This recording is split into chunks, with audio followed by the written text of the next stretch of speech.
ये तो जरूर करेगी, क्योंकि भ्रष्टाचार के मामले में ही उन्होंने 2014 का चुनाव जीता था, जो साफ झूठा था। ऐसा कोई भ्रष्टाचार जो हुआ ही नहीं था, उन्होंने कागज दिखाकर ये भ्रष्टाचार हुआ है ऐसा बताया। लेकिन दुनिया का सबसे बड़ा भ्रष्टाचार जिसको माना जाता है, जो वाटरगेट स्कैम से बड़ा है, जो 2G स्कैम से कहीं गुना बड़ा है, जो एशियन गेम्स जो इस देश में होते, कॉमनवेल्थ गेम्स, उससे भी कई गुना बड़ा है, ऐसा एक स्कैम भारत में हुआ और गवर्नमेंट के आंखों के सामने हुआ। वो है इलेक्टोरल बॉन्ड्स। मैं तुम्हें धंधा दूंगा, तुम मुझे चंदा दो। मुझे याद है दाऊद का एक जमाना था, जब कोई भी नई गाड़ी उसके घर में आती थी तो उसके हस्तक घर में पहुंच जाते थे, और फिर दाऊद का लेना देना समझ करके दाऊद को अपना जो भी हफ्ता था वो वसूलने के लिए मदद की जाती थी। तो दाऊद बंदूक लगा के करता था, ये सरकारी एजेंसियों का इस्तेमाल कर रहे हैं। तो दाऊद और इनमें क्या अंतर रहा? दाऊद को लोगों को दाऊद से छुटकारा चाहिए था, लोगों को अब इनसे छुटकारा चाहिए कि दोनों ही एक्सटॉर्शन रैकेट चला जाते थे। आप ध्यान से इसके बारे में सोचिए, दाऊद क्या करता था, कैसे करता था, कैसे पैसे मिलाता था। यही बंबई ने काली दिवाली मनाई है, उसके ऊपर थाने में काली दिवाली मनाई गई थी जब मंचेकर ने हफ्ता वसूली शुरू कर दी थी। मुंबई को हफ्ता वसूली कोई नई बात नहीं है। जितना ज्यादा हफ्ता वसूली बंबई जानती है, उतना पूरे देश में कोई नागरिक नहीं जानता है। तो बंबई वालों को यह समझाना कि इलेक्टोरल बॉन्ड के द्वारा हफ्ता वसूली हुई, क्योंकि उनके लिए नई बात नहीं, उनको बराबर समझ में आता है कि मैं तुम्हें छुटकारा दूंगा, तुम मुझे चिल्लर दो। यानी चिल्लर यानी करोड़ों में। अब करोड़ों की चिल्लर की बात कर रहे सर, देख रहे हैं कि केजरीवाल को 14 दिन की न्यायिक हिरासत में। ऐसा है, केजरीवाल की जो केस है वो तो बहुत बहुत बहुत भयंकर है। केजरीवाल के बारे में जिसने बयान दिया है, रेड्डी के नाम का जो आदमी है, उसको ईडी ने कुछ दिन पहले अंदर कर लिया था। फिर वो बाहर आया, फिर उसने 5-10 करोड़ रुपए के बॉन्ड खरीदे और फिर वो अप्रूवर बन गया कि ये सब केजरीवाल ने ही किया है। तो ये हंसी मजाक की बात हो जाती है। वंचित बहुजन आघाड़ी के साथ जो बात चल रही थी, आपने भी आह्वान किया था, कर रिकॉल लिस्ट निकाल के 19 कैंडिडेट उनके अब तक हो चुके हैं, तो अब क्या समझे इसको खत्म? देखो ऐसा है कि मैं तो खत्म नहीं करूंगा। अभी भी उन्होंने सोचना चाहिए कि देश की कितनी होने वाली है। देखो ऐसा कहा जाता है कि अंबेडकर साहब और गांधी जी की नहीं जमती थी, ये बिल्कुल झूठ बात है। लेकिन जब संविधान की ड्राफ्टिंग कमेटी का मुद्दा निकला, तब वही महात्मा गांधी जी थे, उन्होंने जवाहरलाल नेहरू को बताया था कि अगर शोषित समाज की दुख को कोई अगर जानता है तो वो बाबा साहेब अम्बेडकर है। और इसीलिए संविधान उस आदमी के हाथ में दो जो शोषण और शोषित इसका मतलब जानता हो। और तब पूरे कॉन्स्टिट्यूएंट असेंबली ने डॉक्टर बाबा साहेब अम्बेडकर को चुना था। तो इस देश की आज़ादी में, इस देश को बनाने में, इस देश का स्वतंत्र आबादित रखने में जो योगदान डॉक्टर बाबा साहेब अम्बेडकर का रहा है, वो शायद ही किसी का रहा है। संविधान ये भारत को दिया हुआ बड़ा आशीर्वाद है उनका। अभी भारत जब संविधान जाते हुए दिख रहा है, संविधान का गैर इस्तेमाल हुआ रहा है, तब भी अगर हम नहीं देखेंगे, हम हमारे आंखों पे पट्टी बांध लेंगे। मैं उनको आज भी बोलता हूं कि तुम खून के वारिसदार हो, आपकी बहुत बड़ी जिम्मेदारी है। हम तो विचारों के वारिसदार हैं। लेकिन अगर कुछ हो गया गलत तो लोग हमसे सवाल कम पूछेंगे, लेकिन आपसे ज्यादा पूछेंगे कि आप जिंदा थे, आप मौजूद थे रणांगण में, ये सब हो रहा था, तब आप क्या कर रहे थे? सर, आपने मुद्दा उपस्थित किया है कि पीएम सरकारी यंत्रों का इस्तेमाल कर अपनी पार्टी का प्रचार चुनाव में कर रहे हैं, इलेक्शन कमीशन में उसका उनका हिसाब नहीं। देखो, मैं तो बोलता हूं कि इलेक्शन कमीशन ये बीजेपी का हस्तक बन गया है। मेरे कॉन्स्टिट्यूएंसी में आज तक मैंने 16 कंप्लेंट की है, हर दीवार पे कमल का फूल बीजेपी, कमल का फूल बीजेपी। हालांकि कल्याण की सीट वो नहीं लड़ रहे हैं, पर अब मुझे लगता है कि जिस हिसाब से कमल के फूल हर दीवारों पे लगाए जा रहे हैं, कल्याण भी बीजेपी खींच रही है। नहीं तो इतना प्रचार करने की जरूरत ही नहीं है। मेरे कॉन्स्टिट्यूएंसी में, कोई और नहीं बता रहा हूं, अगर चाहिए तो उनको अभी फोटो मंगा के देता हूं। मेरे पीए के पास 17 फोटो है जो 17 दीवारों पे लगाए है, और 17 कंप्लेंट हमने इलेक्शन कमीशन को दे दी भी। पर मुझे इसमें धोखा नजर आता है कि लोग गली गली में कमल पहुंच रहा है। जो कमल हमारे एरिया में कभी दिखता ही नहीं था, वो अब गली गली में पहुंच रहा है। कहीं ना कहीं थाना कल्याण के बारे में कुछ उल्टा करने का प्लानिंग उनका है, ऐसा मुझे लगता है। ये लग रहा है कि एकनाथ शिंदे को लगातार एक सीट जैसे ली जा रही, कॉर्नर महायुति में एकनाथ शिंदे हो रहे हैं। देखो, ऐसा है कि तुम्हारा इस्तेमाल हो गया ना, तुमको मिला ना, जितना देना था उतना दिया ना हमने, अब जाओ, अब जाना, हट जाओ। ये तो उनका हमेशा है ना, हमें यही उनकी राजनीति रही है।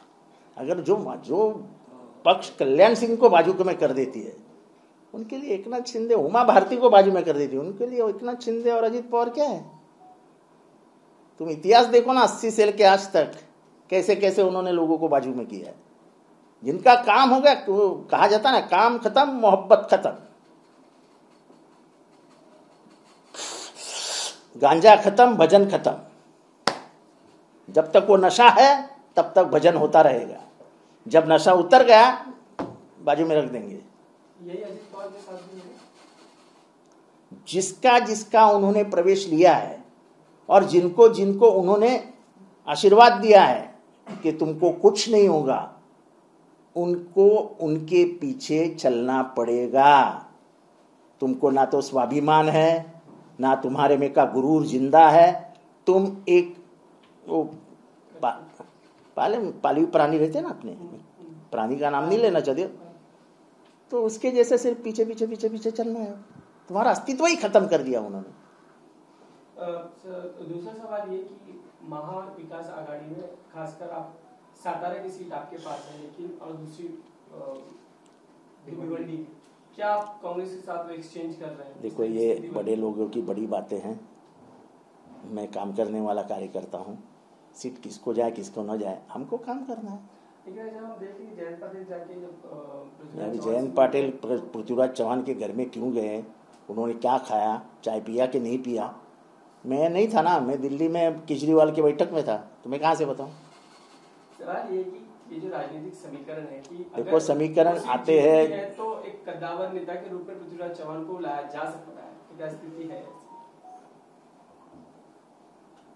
Dynamics of politics changes within seconds.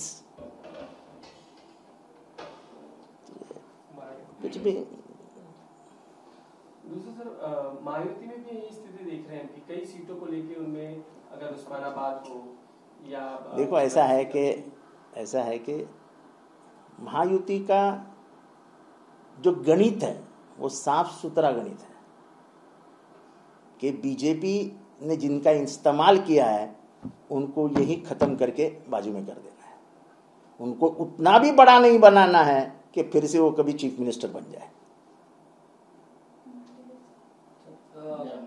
काल वंचित बहुजन आघाडीची जवळपास दुसरी लिस्ट जी आहे ती उमेदवारांची जाहीर झालेली आहे। आतापर्यंत तब्बल 19 उमेदवार वंचित बहुजन आघाडीने या लोकसभेच्या निवडणुकीकरता राज्यात दिलेले आहेत। एकीकडे वंचित बहुजन आघाडीला तुम्ही 5 जागांचा प्रस्ताव पाठवलेला होता आणि वंचित बहुजन आघाडीने महाविकास आघाडीवरती आरोप लावले की त्यांची भांडणं मिटत नाहीये, त्यामुळे आम्ही या सगळ्या आघाडी आमच्यात कुठलीही भांडणं नाहीत आणि आमच्यातल्या भांडणांना आमच्यातर्फे कसं मिटवायचं हेचं गणित आम्हाला माहिती आहे।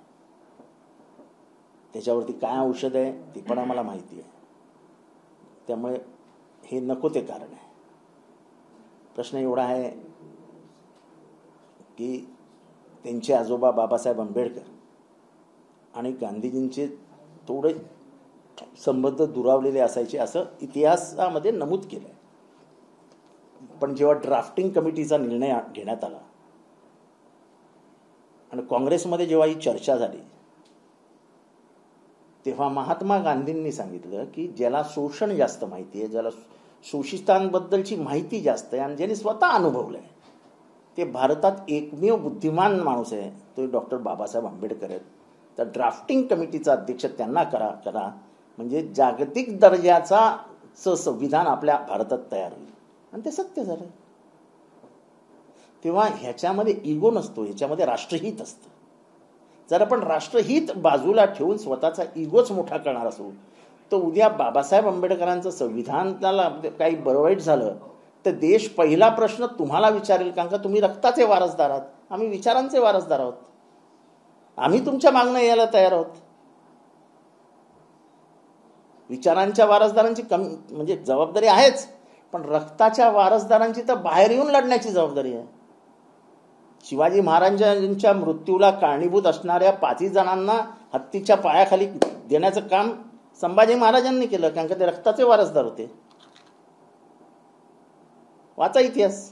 मग रक्ताचे वारसदार हे कुठे या लढ्यामध्ये मागे हटलेत का? नाही, मागे नाही हटलेत ते. माझी विनंती त्यांना एवढेच आहे की आमच्या काही चुका झाल्या असतील, आमच्याकडनं काही थोडं वेगळं झालं असेल, तुम्ही आमच्या बापाप्रमाणे आहात, या बसा, सांगा हे करूया, पुढे घेऊन जाऊया.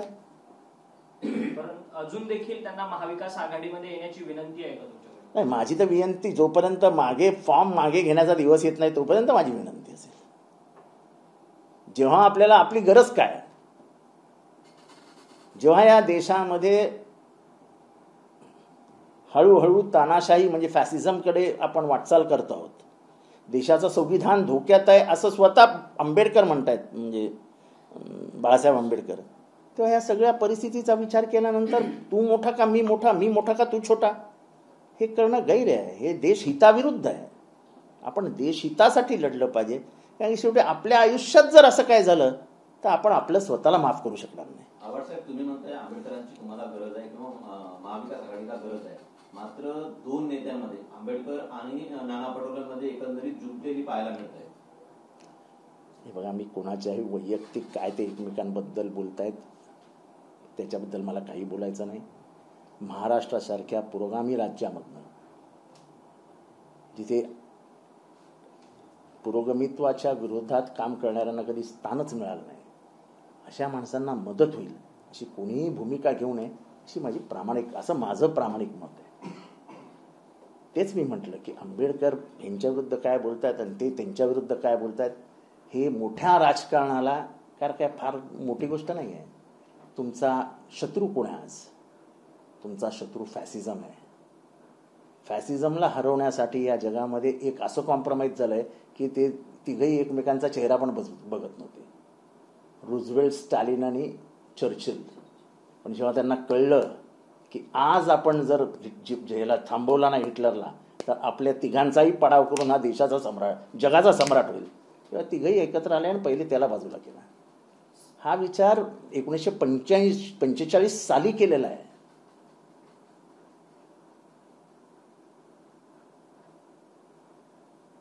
हा विचार सगळ्यांनीच करायला हवा. इतिहासाने खूप धडे देऊन ठेवलेत तुम्हाला. सर, प्रकाश आंबेडकरांनी एक मध्यंतरी खुलं पत्र जे आहे ते काँग्रेसला लिहिलेलं होतं की तुम्ही आघाडीमधनं बाहेर पडा आणि आपण दोघेही एकत्रितरित्या युती करू आणि संपूर्ण लोकसभा निवडणूक लढू. परंतु आता वंचितने 7 जागांवरती पाठिंबा जो आहे तो काँग्रेसला दिलेला आहे. त्यामुळे जे विरोधी पक्ष नेते आहेत वडेट्टीवार ते देखील म्हणतात की अकोल्याच्या जागेवरतून जर प्रकाश आंबेडकर स्वतः उभे राहतील वंचितकडनं तर त्यांना देखील आम्ही म्हणजे पाठिंबा देऊ. हे बघा, एक तर आमच्या महाआघाडीत असं ठरलं आहे, चर्चा झालेली आहे की अशा पार्टीजनी पाठिंबा घेऊन आपल्यामध्ये स्वतःमध्ये गैरसमज निर्माण करू नयेत. ते गैरसमज करण्याचा प्रयत्न करत असतील तरी त्यांना आपल्या भाषेत आपण लांब ठेवा, प्रेमाने बोलावं की बाबा तुमचा पाठिंबा नको, आम्ही तिघं एकत्र आहोत, द्यायचं असेल तर आम्हाला तिघांनाही पाठिंबा द्या, नाहीतर दुरून डोंगर साजरे. परंतु काँग्रेसकडनं अशी भूमिका येत नाही, ही ठरलेली नाही मीटिंगमध्ये तुमची त्यांनी भूमिका कुठेही स्वीकारला म्हणून सांगितलं नाही ना. नाकारल्याचं पण त्यांनी कुठे वृत्त दाखवलं. कशाला नाकारायचं? स्वीकारलेलंच नाही तर नाकारण्याचा काय प्रश्न येतो? त्यांनी त्यांचे उमेदवार घोषित करून टाकले, त्यांचं काय झालं असेल मला माहीत नाही, कुठले उमेदवार काय उमेदवार आहेत. पण माझी अशी विनंती होती सगळ्या नेत्यांना, उद्धवसाहेब ठाकरे, शरद पवार साहेब आणि काँग्रेसचे सर्व नेते, की अकोल्याला मात्र मोठ्या मनाने आपण त्यांना पाठिंबा देऊया. प्रकाश आंबेडकरजींना मोठ्या मनाने पाठिंबा देऊया. महाविकास आघाडी. हां, फडणवीसांना भेटल्यानंतर पुन्हा एकदा ज्योती मेटे या पवारांच्या भेटीला येतात. कुठेतरी बीडमधनं त्यांच्या उमेदवारीबाबतची पार्श्वभूमी तयार होते का, आणि फडणवीसांना भेटल्यानंतर इथे येऊन चर्चा करावी? नाही, मला त्या कधी भेटतात, कोणाला भेटतात याची काही कल्पना नाही. आणि बीडच्या बाबत काय निर्णय साहेब घेणार आहेत याच्याबद्दल मला काहीही माहिती नाही. सर, तुम्ही तुमच्या मतदारसंघांमध्ये ठिकठिकाणी भिंतींवरती कमळाचं चिन्ह, त्यांचं भाजपचं कमळाचं चिन्ह जे आहे ते रंगवलेलं आपल्याला पाहायला मिळतं. त्या संदर्भातले तुम्ही with location Google photo tweet केलेले आहेत. हो, मी इलेक्शन कमिशनला कंप्लेंट पण केली की सत्ताधारी पक्षाला हे माफ आहे का? म्हणजे आचारसंहिता ही विरोधी पक्षांसाठी आहे, सत्ताधारी पक्षाला नाही, असं काही नवीन रूल निघाला आहे का? पण त्याच्यात एक मला दुसरं राजकीय गणित जे सुचतं आहे की इतकं गल्लोगल्ली कमळ सिम्बॉल लावलं जात आहे, तर कधी असं नाही आहे ना की कल्याणचं तिकीट आम्हाला मिळावं याच्यासाठी आग्रह धरणाऱ्या BJPला आतमधनं निरोप दिला गेला आहे की तुम्हाला मिळालेला आहे, कामाला लागा. कारण का सिम्बॉल घरी पोहोचवणं हे फार महत्त्वाची जबाबदारी आहे. कारण का आमच्या इथे कमळ हे जास्ती उगवतच नाही. माझ्या कळवा मुंब्रा मतदारसंघामध्ये कमळ हे जास्त उगवतच नाही. अजूनही श्रीकांत शिंदेचं तिकीट फायनलाइज झालेलं नाही. त्यांच्या पक्षात काय होतंय, मुख्यमंत्र्यांचा मुलगा आहे तो, त्याच्याबद्दल मी बोलणं फार योग्य होणार नाही. आधीच मुख्यमंत्री माझ्यावर दुखावलेले असतात, त्याच्यात अजून मी काहीतरी बोलायचो, अजून माझ्यावर दुखावतील, अजून एखादी नवीन केस पडेल, अजून माझा निधी कट होईल. ही धोक्याची घंटा मांडायची का मग श्रीकांत शिंदे? आता त्यांना घंटा काय वाजते त्यांना जास्त माहित असेल ना, आपण घंट्याला हात लावा कशाला? आवडसाहेब, सांगलीचा जागा वाटपाचा वाद अजूनही कायम आहे, नेमकं चाललंय तरी काय सांगली संदर्भात?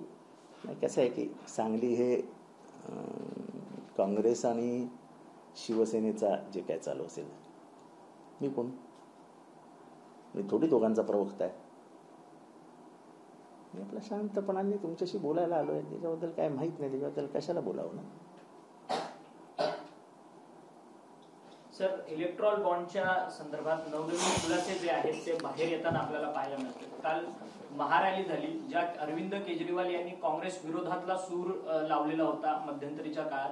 आता तीच काँग्रेस आणि इतर सर्व सहयोगी पक्ष अरविंद केजरीवाल यांच्या समर्थनार्थ रस्त्यावरती होते. एक लक्षात घ्या, दिस इज मॅच्युअर्ड पॉलिटिक्स. हेच मी महाराष्ट्रातल्या तमाम नेत्यांना समजून सांगू इच्छितो की दिस इज मॅच्युअर्ड पॉलिटिक्स. तुमचे माझे हेवे दावे आहेत, पण ते हेवे दावे गाडून समोरचा शत्रू बलवान आहे त्याला गाडायचा आहे म्हटल्यावर आपण दोघांनी हात मिळवलं पाहिजे. हे कालच्या सभेतनं आपल्याला स्पष्ट दिसलं. अरविंद केजरीवाल यांनी राजीव गांधी आणि सोनिया गांधींबद्दलची घेतलेली भूमिका ही जगाला माहिती आहे. असं असताना ज्या आत्मीयतेने सोनिया गांधी त्यांच्या म्हणजे मिसेस केजरीवालांशी बोलताना दिसत होता, काँग्रेसची ती संस्कृती आहे. तुमचं काही शेतावरनं वैर नाही ना, तुमचं काही सोन्या दागिन्यांवरनं किंवा सून म्हणून वैर नाही ना. तुम्ही काही राजकीय विरोध केला असेल तर तो राजकीय विरोध हा कायमचा नसतो ना. तर मी काल दोघंही एकत्र आलेले दिसले. आणि इलेक्टोरल बॉन्ड्सचं म्हणाल तर पूर्ण देशभरात इलेक्टोरल बॉन्ड्सबद्दल राग आहे. निर्मला, म्हणजे मला माहीत नाही आता ते निर्मला सीतारामन यांचे पती आहेत का, पण ते एक म्हणजे त्याचं नाव विसरलो मी, एक इकॉनॉमिस्ट आहेत साऊथ इंडियाचे. त्यांचं म्हणणं आहे की जगामध्ये आजपर्यंत झालेल्या स्कॅममधला हा सर्वात मोठा स्कॅम आहे, म्हणजे वॉटरगेटपेक्षा मोठा आहे. त्यांचं म्हणणं की 2G स्कॅम, CWG स्कॅम, हे सगळेच कोल स्कॅम, हे सगळे स्कॅम एकत्र केले तरी आपण त्या इलेक्टोरल बॉन्ड्सच्या जवळ जाऊ शकत नाही. आणि मला साफ आठवतं की साधारण 80 नंतर 2000 पर्यंत दाऊद इब्राहिम वसुली करायचा मुंबईतनं. मुंबईत कोणीही नवीन प्रॉपर्टी घेतली, मुंबईत कोणीही नवीन कार घेतली किंवा मुंबईत कुठेही मोठं डिलिंग झालं की दाऊदच्या माणसाचा फोन यायचा, भायने बोलाय. ते भाईने बोलाय म्हटल्यानंतर समजून जायचं काय, मग भाईशी कॉम्प्रोमाइज व्हायचं आणि भाईला शांत करण्यासाठी पोचवलं जायचं, मग भाई शांत व्हायचा, मग डेव्हलपमेंट व्हायची. म्हणजे एक हात में दो और एक हात में लो शांती, म्हणजे शांती देण्यासाठी एक रक्कम घेतली जायची. आता इथे काय झालंय कि तुमको तकलीफ नहीं चाहिए ना तो फिर दो. आणि दो म्हणजे किती, 1000 कोटी. 1000 कोटी तर कुणाकडनं दाऊदनी वसूल केलेले नाहीत. म्हणजे मी मुंबईतला फार पूर्वीपासूनचा अभ्यास करणारा विद्यार्थी आहे या सगळ्याचा, पण खूप पैसे कमवले असतील दाऊदने. पण दाऊद बंदूक लावून पैसे उचलायचा, भीती वाटायची लोकांना दाऊदची, आणि इथे सरकारचीच भीती वाटते. आता मेगा इन्फ्रास्ट्रक्चर नावच तोंडात येतं. 2 बोगदे, एक 14,000 कोटीचा, एक 15,065 कोटीचा, एक 14,400 कोटीचा, आणि 1000 कोटी रुपये पुढे काय इलेक्टोरल बॉन्ड. आपल्या मुंबईत आणि म्हणजे बोरिवलीला एक बोगदा आहे 12 किलोमीटरचा, तो गेला 14,400 कोटीला. आणि समृद्धीवरती 31 किलोमीटरचा हायवे आहे, तो गेला 1565 कोटीला. त्याच्यात एक ब्रिज होता, तो ब्रिज महिन्याभरातच पडला, एक मजूर मेला. आणि तेव्हा मला कौतुक करावं असं वाटतं अजितदादांचं. तरी अजितदादा म्हणाले रे की समृद्धी नाही तर सर्वात भ्रष्टाचारी मार्ग आहे तो. 1 तारखेला म्हणाले आणि 2 तारखेला शपथविधी घेतला. पण म्हणाले हे नक्की, माझ्याकडे टेप आहे त्याची. म्हणजे त्यांच्या मनातही कुठेतरी समृद्धीमध्ये भ्रष्टाचार झालाय हे ते स्वतः म्हणतात. आणि मला ते नेहमी भाषणात म्हणत असतात, मी जे बोलतो ते बोलतोच, ते हे बोललेत. एक प्रकारचा अदृश्य भ्रष्टाचार आहे असं अजितदादा म्हणत होते. अजितदादा जे म्हणतात ते सत्य असतं असं अजितदादाच म्हणतात. सर, एक विषय, तुम्ही एक ट्विट केलेला होता, कात्रजच्या डेअरीमध्ये एक तुमच्या पक्षाचा कार्यकर्ता जो काम करतो तो ड्रायव्हर पदावरती होता, तो फक्त सुप्रिया सुळे यांचे स्टेटस ठेवतो म्हणून त्याला आता ड्रायव्हर पदावरतून काढून त्याला थेट सुरक्षा रक्षक म्हणून नोकरी दिली गेली. आपण कुठल्या पातळीचं राजकारण करतो याला सुद्धा काहीतरी मर्यादा आहेत. राजकारणामध्ये घरात सुद्धा 2 गट असतात. कधी आई एकाच्या बाजूने असते, कधी बाप एकाच्या बाजूने असते, पोरं एकाच्या बाजूने असतात. म्हणून का आईला किंवा पोराला आपण घराच्या बाहेर काढतो काय? राजकारण राजकारणाच्या जागी आहे. ही दमदाटी करणं, हे धंदा बंद करून टाकीन, ईडी लावीन, CBI लावीन. आणि मी आज सांगतो, अजितदादा गटाकडनं हे वारंवार शस्त्र वापरलं जात आहे.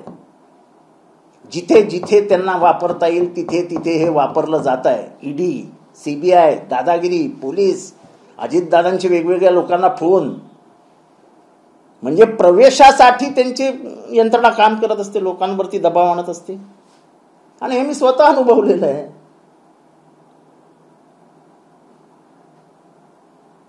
त्यामुळे हे सगळं ज्या काही प्रकारचं राजकारण चालू आहे, इतकं घाणेरडं राजकारण मी आजपर्यंत महाराष्ट्रात बघितलं नाही. की आपण कोण होतो, कोण आहोत, आणि आपण कोणाला फोन करतो दम द्यायला. म्हणजे इतकी पायावरची खालची वाद वळू. शरद पवारांनी उद्या फोन केले तर चांगले चांगले इंडस्ट्रीत निघून जातील. पण पवार साहेबांनी कोणाला दम दिल्याचं आजपर्यंत आठवत नाही आम्हाला. दुसरीकडे ममता बॅनर्जींनी भाजपला थेट आव्हान दिलं, 400 सोडा 200 तरी निवडून या. ते दॅट इज. पण मला सर्वात आनंद झाला की ममता बॅनर्जींचे काल डेरेक ओब्रायन आणि राजदीप सर काय त्या दोघंही ते जे प्रवक्ते आहेत, वक्ते म्हणून बोलत होते, त्यांनी सांगितलं आम्ही 100% इंडिया आघाडीबरोबर आहोत. यांना शंका होती ना की ममता बॅनर्जी बाहेर पडल्या, ममता बॅनर्जी बाहेर पडल्या, ममता बॅनर्जी बाहेर पडल्या. काल इंडियाच्या त्या मीटिंगमध्ये, केजरीवालांच्या समर्थनार्थ घेतलेल्या मीटिंगमध्ये दोघांनी, सागरिका घोष आणि डेरेक ओब्रायन, ह्या दोघांनी सांगितलं की आम्ही इंडिया आघाडीबरोबर आहोत. तुमचं झोकेबाज जो म्हणणारे तेजस्वी यादव, ते जे गोविंदा संदर्भात बोलत होते, ते शिंदेना वाटते की हिरो नंबर 1 ठरतील. तुम्हाला काय वाटतंय? त्यांचा गेल्या 5 वर्षात चाललेला एक तरी पिक्चर सांगा ना. ABP माझा, उघडा डोळे बघा नीट.